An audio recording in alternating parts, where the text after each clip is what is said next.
I have with me a very special guest today, Shachindra Nath, the Group CEO for Religare Enterprises. Shachindra, thank you for talking to VCC TV.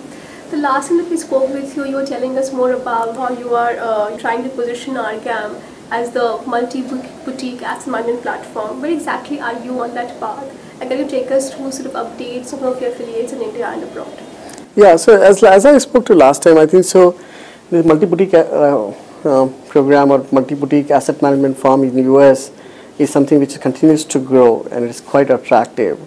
Our vision have always been that we be the first one from emerging market and especially from Asia who goes and tries taking or acquiring stakes into established platforms in alternative investment industry, consolidate and integrate them and then help them to grow in our part of the world. So I think so it's an ongoing process. So we have Northgate and Landmark, and they post our transaction with them and with our partnership they have grown. So Northgate has post our closing have raised more than $1 billion of new funds. Landmark is doing a big fundraise and they would hopefully close another $2.8 billion new fund.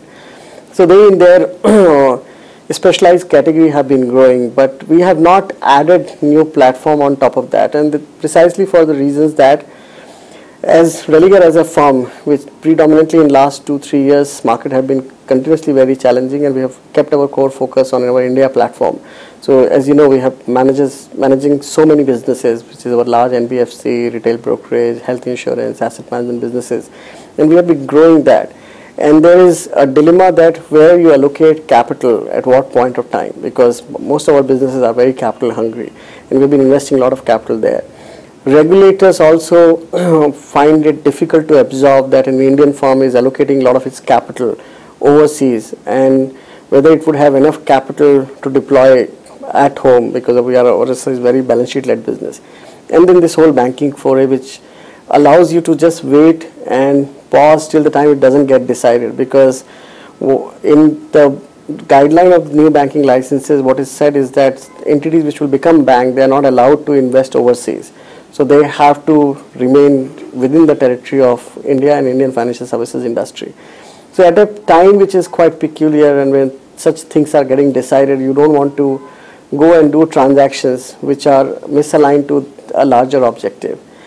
Having said that, I think so what we have been able to establish is that we have been able to establish our name, our governance model, and large marquee institutions like Landmark and Northgate have been able to grow under our so-called control, and which means that more than 400 global LPs, pension and endowment have accepted that Religare is a good owner for these businesses, and they have re-upped their funds. And today Landmark is at around $12 billion, Northgate is around $4 billion. So they would continue to grow, and strategically we would think through over next course of 1 year or so that how do we grow the platform. One is the organic growth which is coming in Northgate and Landmark, that would continue to happen. Northgate is doing some few exciting things because they are a very established PE fund of fund and venture fund of fund businesses. They have grown in markets like Mexico. They created a direct platform in Mexico. They are now raising a debt fund in Mexico. There's some new product they are launching. Landmark continues to grow their secondaries private equity business and secondaries real estate business, and they will continue to grow. They are a very successful firm. Now, how do we add more asset manager to the platform is a question which I think so over a period of time evolve. But I think so the advantage have been that having dealt with more than 100 odd asset managers, having diligence such managers and understand the philosophy, the governance model, and interacted with large global LPs, we gained that requisite experience to build alternative platform on an organic basis in our part of the world. And that's what last 2 years we have been very focused in building that journey. So you would have heard that we incubated an Asia healthcare fund called Quadria. And I think so that's where we differentiate ourselves versus conventional domestic private equity businesses.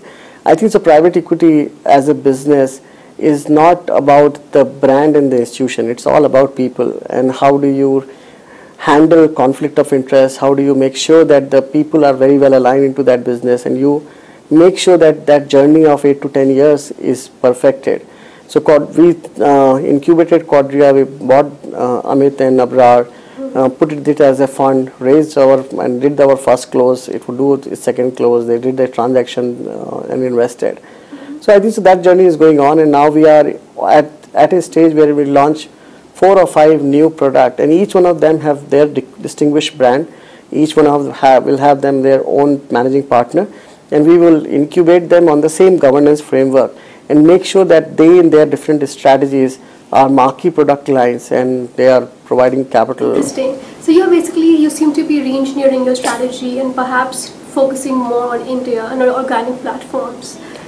I won't say I'm re-engineering. I think so because our US strategy of acquiring more asset manager is on hold. Okay. For obvious reason of, as Absolutely. I said, explained to that. In that period of time, the experience and the knowledge which we have gained of dealing with large global asset managers, We're leveraging it here. yeah, we are replicating that and trying to create the similar platform in Sure. Asian market. I won't say just in India, because if you look at Quadria is an Asia healthcare fund. Absolutely. So we are just trying to replicate that, trying to bring talent which is other and giving them a home, and trying to build multiple such strategies in India. Absolutely. And perhaps going one by one, since Arga was a diverse and wide portfolio doing some interesting things, perhaps why don't we sort of begin with Landmark and Northgate, new funds that you're seeding like Quadria, and perhaps for the Asia platform. So Northgate and Landmark, as I explained, Northgate is a now $4.5 billion PE venture fund of fund business. They continue to grow, they continue to raise new fund, their top quartile performance. The new thing which they are doing is to going to newer markets and moving to more direct platforms and trying to build a co-investment and direct strategy. So we did a Mexico fund of fund as a part of Northgate. We brought a team which is very well established team for that market. Did roughly around $350 million raise there. Now we're doing a product 2 which is a debt fund under Northgate itself. There is a global sectoral fund which Northgate is doing at this point in time. They have brought the team. Landmark, that's the product category in which Landmark has substantial interest for the marketplace. So their secondary real estate business and their secondary private equity business itself have huge growth potential. So they are doing a $3 billion odd raise at this point in time. That would get completed by, I think so, end of this year. Then they will do another real estate product. So they continue to grow. There's nothing much, and they're very institutionalized, 18 partner firm, and they will continue to grow in their market. So that's not Northgate. Landmark. Quadria, we incubated the idea roughly around 3 years back. Actually, we incubated the idea around 4 years back. So I think that's the kind of journey and the time it takes to build some of these strategies. So Dr. Amit, when he was with Fortis Healthcare and he was leaving Fortis Healthcare and wanted to do something in PE side, he came under our fold. We said that why don't you gain more experience? We seeded Milestone Fund. We took a partnership, put Amit as an investment committee member. He as a doctor gained experience on the investment side. And then when that fund got fully deployed, then we clubbed him with Abrar, who was our healthcare investment banker. And that marriage of an investment banker and a doctor together was really attractive and really got as a sponsor of the fund. But and then we obviously they have done work very hard and make sure that their fund gets its first close with some very marquee investors across the globe. But we have made sure that we are in control of the governance. We make sure that Amit and Abrar should not be able to do anything which is against the interest of any of the LPs of the fund, but they operate independently. We have no say in terms of their investment strategy, in terms of where they will direct the money, especially given that that's a healthcare fund and we have a group healthcare company. So there, the possibility of conflict of interest are even more higher. So we have made sure that at no point of time any of the LPs have this discomfort that Religare or any of our group can affect their with the yes. Yeah. So I think besides Quadria, any of the new funds that you're trying to see? So I think so there are 4 new products which we are now incubating at in final stage. So one Milestone Religare Fund 1 which was acquired under Quadria itself and became Quadria. Sure. So now we were instrumental in bringing Rajesh back, because Rajesh was founding managing partner for that fund and then went to I think so Tata Opportunities Fund. When we acquired under Quadria, we got him back because our view was that he was the one who had not only raised money but who roughly around 85% of the portfolio was invested by him. So the portfolio companies and the return to investor is best in his hand because he has done all the investment. So we brought him back and now we are doing fund 2, which is called an SME fund. In fact, they got their license I think so last week itself. How much are you trying to raise here? I think so they are raising roughly around 750 odd crores. Sure. Yeah, so this would be an onshore offshore raise. The offshore portion would be smaller, onshore would be slightly bigger.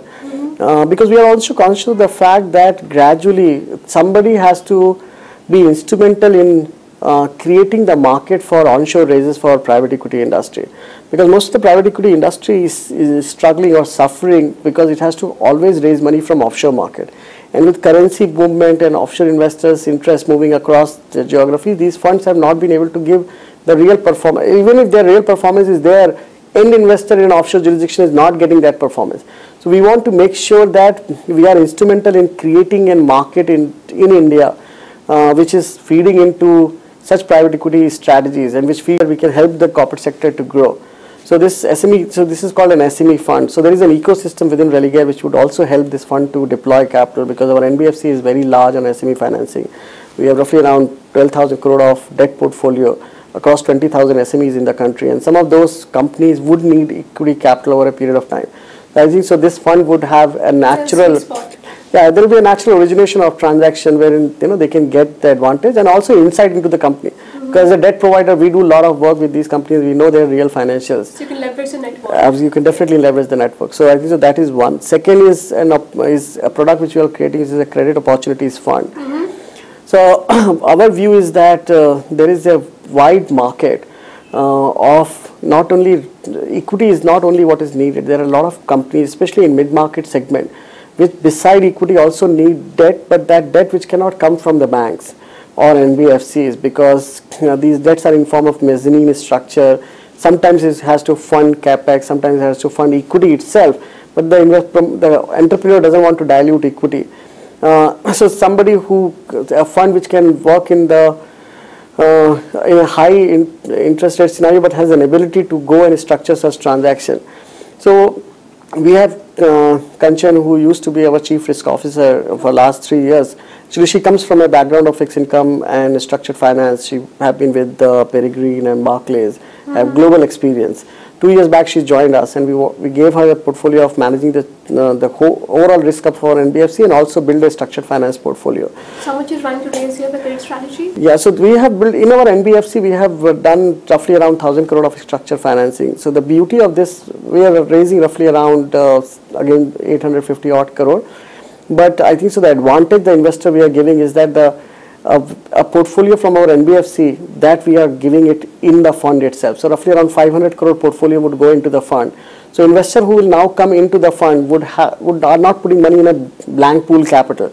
They have they would receive an earning and a track record portfolio which will give them the return on an immediate basis. So obviously we are sacrificing our earnings to that extent in our balance sheet, but I think so it's on a long-term basis we think that is right. I think it's a huge differentiator compared to other private equity funds in the market who are trying to raise debt strategies, like you have CX Partners and ICICI Venture.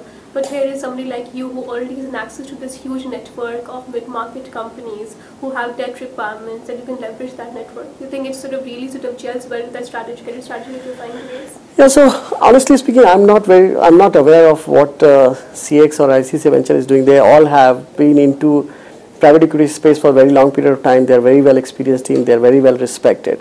I think so the credit versus the private equity, the mindset has to be completely different. It has to be run and driven by a team which understands the credit, but also can mix it with some flavor of equity. But it predominantly has to be a credit strategy. Second, I think so, our fund strategy is to look at mid-market and do transactions between 25 crore to 55 or 75 crore. Most of the funds like to do 100 crore plus transaction, because it's quite painful to manage a large portfolio of investment versus a small portfolio of investment. Given we operate at a big scale and we are very comfortable with that, we are very fine and we see a great opportunity in a high quality entrepreneurship and good cash flow in those strategies. And second biggest differentiator from investors' perspective is that we are handing over a portfolio which is visible, which is earning, and which has shown its track record. Sure. And a team which has been managing that portfolio would just move out and run a bigger fund. What's a huge differentiator vis-a-vis Absolutely. in the market? Absolutely. So we are not going on the basis of saying here is a team which is quite capable and please give your money and we'll start deploying. What we see here is a team which has invested roughly around 1,000 crore.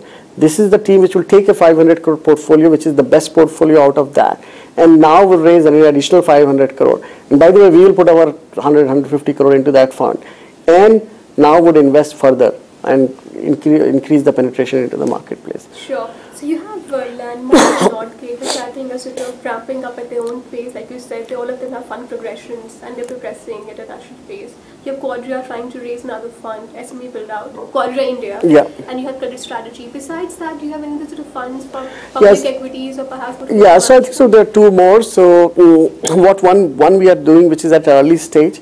So you know, we also a manager of a REIT in Singapore, which is a healthcare REIT. Healthcare trust. So I think so that was a landmark transaction. It took us roughly around 4 years to structure that. We are the manager for that transaction, which gave us a complete insight of the healthcare industry. We picked up the entire asset base of Fortis Healthcare and put it into the REIT. Obviously, it was quite beneficial for Fortis Healthcare, but I think so as us as asset manager, we learned a lot in terms of how to deal with the healthcare industry. And I think so it's given the growth rate which is required for healthcare, if there are vehicles which can fund the capex, so that the healthcare industry would go to a very different size altogether. The challenge or the problem is that if you have to do such thing on the offshore structure, it is very, very complicated. So we've been pursuing very hard and working very hard with regulators to come up with the domestic REIT in India. I think so very soon we would see that happening, but in the interim we are trying to structure a private REIT for healthcare and education market. Our view is that a large number of standalone small hospital network and educational institute whose lot of capital is blocked into their infrastructure. And if we can create a private REIT, then we can unlock the capital and give them cash to grow further. So that's a product 3, which is the management team, which is sub-advisor to our trust in Singapore. That team we are now putting it as a domestic healthcare education trust, but in private domain, unlisted. So how much is sort of trying to raise? So we've not decided. I think so what we are trying to do is early stage. I think so we are trying to see what is the market appetite and size is, but it would be above 500 crore. And our first target is to raise is domestically.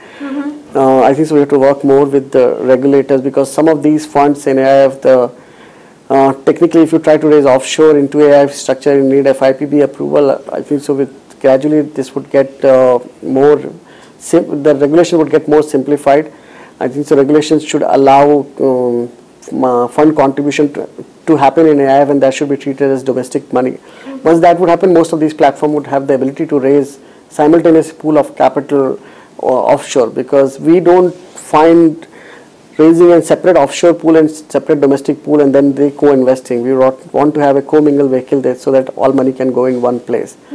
So that's what we are doing. On public market side, actually we are, so Paresh, who used to run our entire global asset management portfolio, has been an investor for his life. And I think that's our beauty, that whenever somebody shows a desire to build his own business, we can help him to do that. So Paresh wanted to go back to investing side. He has created Evolvence, which was India's first private equity fund of fund business. So he partnered with Sanjay, who is considered to be a so-called guru of and value investing. So with them we have created a fund called Value Quest. So they would go and look at public market listed companies, but very concentrated portfolio, and take some very deep bets into some of that. So they are at their into Indian markets. This is just Indian market. Okay. So they have been going around the globe at this point of time to see what is the market appetite.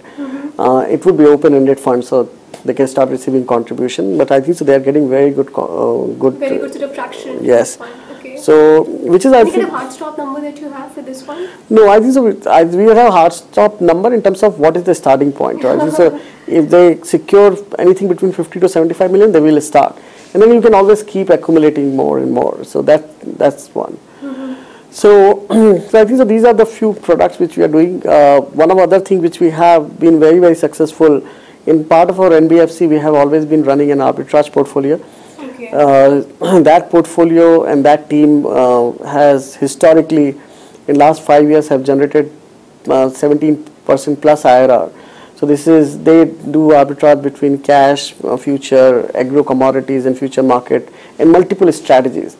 I think so that the IP and intellectual power which we have built with that large team, and which has consistently been given return of 17-18%, we want our balance sheet get benefited very significantly, but we want to explore the possibility of that kind of return to go to other investors as well. As I said, one as a separate entity. Yes, so we're trying to structure it either as a separate entity or as a fund. Okay. Because one of our views is that if we can create multiplicity of product, one, we in Indian marketplace or in Asian marketplace, we want to create suites of product or investment managers who are across all asset classes. So public market equity, debt, rental yield, and secured arbitrage opportunities. Because if investors will start getting high quality return without losing principal, then you have an opportunity to grow the market, because there's people don't think about that investors should be getting returns, and then only they will keep coming back. And I think so we are very focused to structure our portfolio in a manner that even if we have to incubate something within our balance sheet, we will do that. And then once we have done, tested it, and we are ourselves is comfortable. Mitigation is done, you absolutely. Allow it to get external investors. Absolutely. Yeah. So that's what else we are doing. We are in, I think one other area where we are very attractive as a group is to expand into rural market and agro market, because I think so we want to go to bottom of the pyramid, because today we operate Religare as a group from mass retail to SME to mid-market corporates and large corporate. We also now want to expose ourselves to rural markets. So on the NBFC side, we are doing a lot of activity over there, but we are also in discussion with creating an agro fund, because India doesn't have multiplicity of specialized fund which fund the agro sector and consumer economy, and we are trying to create a specialized fund. But I think so that's... And you will target the BOP market, the bottom pyramid sort of market. We would, I think so there you have opportunity across. You have large companies, you have companies which are in organic farming, you have companies which are into essentially into the agri sector. Yes, agri and also some consumer businesses. So that also is something which we think so, because theoretically speaking, there's only one fund in that section. Private equity. Yeah, so I think so there is an opportunity to create multiple pools.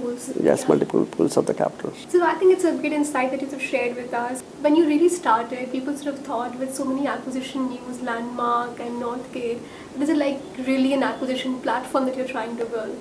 But it looks like that you really have your focus and your strategy, core to the Indian philosophy and Indian market also. Yeah. So what exactly are you trying to build? What is the ultimate vision for Argam that you have? So as I said, that Argam, we wanted to build a multi-boutique or want to build a multi-boutique platform.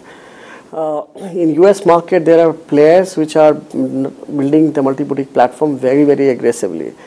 If you look at AMG, so we started this journey in 2009 or 2010, Affiliated Managers Group, which is the largest multi-boutique platform. Their market cap at that time was roughly around $3.5 billion, and now it's roughly around $10 billion. In this period of time, they have acquired roughly around 10 plus odd such managers. You have like Mason, you have Old Mutual, you have Aligned Asset Management. There are multiple other people who are building multi-boutique platform.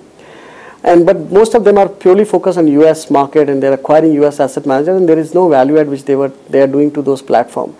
Our view was that given that we come from a marketplace where there is a lot of alpha which is getting created, we should be able to not only build that platform, acquire such firm, but add more value to that in form of distribution, market access. But given the constraint which we have in the marketplace of not being able to deploy capital overseas for a variety of reasons, the platform is to an extent is at halt, but it doesn't mean that that is not growing. What we have done is continues to grow. But given that experience which we have got, we have made sure that that experience is now replicated into some of these activities or platform which we are creating over a period of time. How biggest contribution is Argam to the Religare group in terms of the other business areas? Is it like a very relevant focus group for Religare in terms of the contribution it makes to the group? Or still investing more the way it looks like? Yeah, so I think so. If I'm correct, it contributes 10% of our revenue. But the way we look at in relative importance for all our businesses, for Religare, all our businesses are like our children. If you go and ask a mother whether you like your child 1 or child 2, irrespective whether one is doing better or one is they will like each one of them at it. So, and this is a long tail of business anyways. Yeah, so I think so. Yeah, so I think so. We have neutral view for all our businesses. We like each of our businesses. When we look at that business, we look at in the peer comparison of that business in the marketplace. But RGAM, I think so, is a big portfolio because there is a substantial capital which has been invested from Religare side. We have invested more than $140 million of capital, equity capital, and roughly around 130 plus 130, so around $260 million of investment have gone into that business. It's quite sizable for Religare Enterprises. Absolutely. Yeah, so of our net worth of around $600 odd million, $260 million is deployed in that. So it's quite important as a business, Sure. irrespective of the revenue and profit contribution. Yeah. So I understand that, that given the kind of size and stage that you are in the business right now, each of the businesses will grow into multi-dollar large businesses in the due course of time. But you are sort of trying to raise upwards of 2,000 crore, the way I see it, for across your strategies. Are you confident? The market conditions are quite challenging. So it's when we were when we went for Quadria, everyone told us this is really a bad market fund, and you guys would be lucky if you happen to raise even $20 million. Once I was told by a placement agent that there are roughly 150 asset managers in India, from India, within India or Asia strategy, who was trying to raise capital, and no way you can raise money, especially a first-time fund with two gentlemen who have never ever done private equity. Abra obviously has done some, but we did the first close of $107 million. I think so. There is always a market appetite for a strategy which give confidence to investor that we'll be able to deliver return. Yes, if you are in a cyclical upward movement, it becomes much more easier. That's why you would have not heard me saying we will go and raise a general pool growth private equity, because Religare, why somebody would give money to a Religare sponsored fund which is just trying to raise money? Me too private equity Yeah. fund. So that's why we are each of our strategy would be very distinguished and would be for a purpose, and we are confident that we will be able to deliver return. We would not try to put Religare brand behind a strategy wherein we don't have our self-confidence that it would not generate return, and that's why we put our own money into these funds. To give even greater confidence. So your essential model is that you sort of incubate something internally. When you have seen that there's risk mitigation, then you sort of open it up with external pool of investors. Yeah, and that's the That's way. my strategy. Yeah. I think so. It's not a question. I think that's the way the whole global asset management market work, especially in alternative domain. If you look at advent of private equity in India, it's still in nascent stage, because most of the big global private equity are here. The domestic private equity industry with domestic pool of capital still is very, very small. And we're just trying to create a niche around that and make sure that we have an asset manager or an investment strategy. So if somebody wants to deploy capital across multiple product line, then we have bouquet of services to offer. Interesting. When we sort of talk to LPs, the international LPs who invest into India, they say that we come to India, we don't necessarily only want to meet with PE funds or service providers, we want to meet with domestic LPs also. But it's very sad seeing that we don't necessarily have domestic LPs into India. What is your view? Why do we think that we don't necessarily have enough people in India to sort of lend that vote of confidence to the growing PE industry? So look at this way. What is this global LP? Where is the biggest pool of capital available in the global market? Pension fund endowment. Pension and endowment. And if you look at pension and endowment in India, it's largely government controlled. There are no private pension and endowment which are there who can contribute big pool of capital.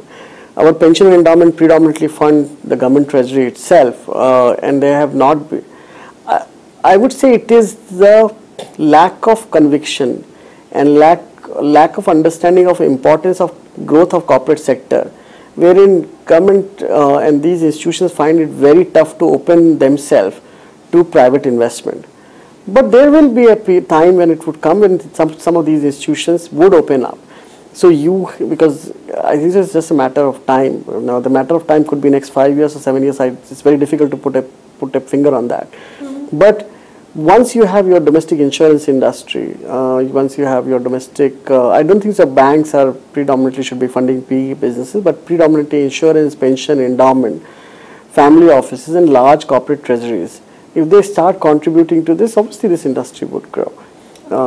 But I think so it's also because there are not credible products which are being offered into the marketplace. And if that's why we are trying to bring at the first stage credible product which people gain confidence. So if Credit Opportunity Fund, it is like you're buying an 18% generating return paper.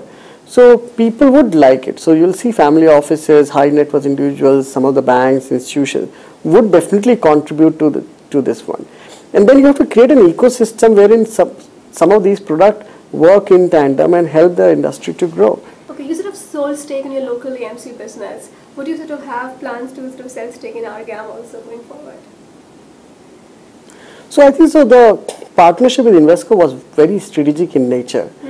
Because we grown our mutual fund business from 3,000 crore to 15,000 crore. Our view is that next 2 to 3 years, till the time the retail market and the capital market doesn't grow exponentially, the retail participation in domestic mutual fund industry would not grow. And given that we had a team and a capability to manage a large portfolio, we wanted a global partner who can add to the asset of our domestic mutual fund so that we can cross monetize and create much bigger platform. So it was done with that strategic objective of bringing in a partner like Invesco with $800 billion of and those capabilities and those capability and the brand and the process, investment process, all of that. Now, as far as Argam is concerned, I think so. If you look at Argam domestically, each of these strategies are standalone and they would grow on their own. But yes, if somebody comes and say, because we have a distribution might or we are a global player and if we can help these funds to get benefited from growing where they are, I'm definitely open. Any 2 or 3 learnings you would want to share building out a global asset management platform out of India? I think yes, the biggest learning is that that any institution who want to build an alternative asset management platform has to put the people first, then the brand. Conventionally, and I won't take name, all people who have gone into the PE industry in India, historically they've raised money and managed money because of their name, right? I think so that era is over. You have to have an institution backing these asset managers, but it is the people, your governance structure, the product, which finally LP would do diligence upon and put money. It is an added advantage of having a non-interfering institution behind such managers, but it is the manager and their capability which raises capital and their ability to deploy it and then give the return back. So anybody who is thinking of building an PE or an alternate platform, people should respect their brand, but they should respect the people and give those people entrepreneurship and create a structure which enables them to flourish and grow the business. Thank you, Shashindra. Thank you for talking to me. Thank you, Shailja. Thank you.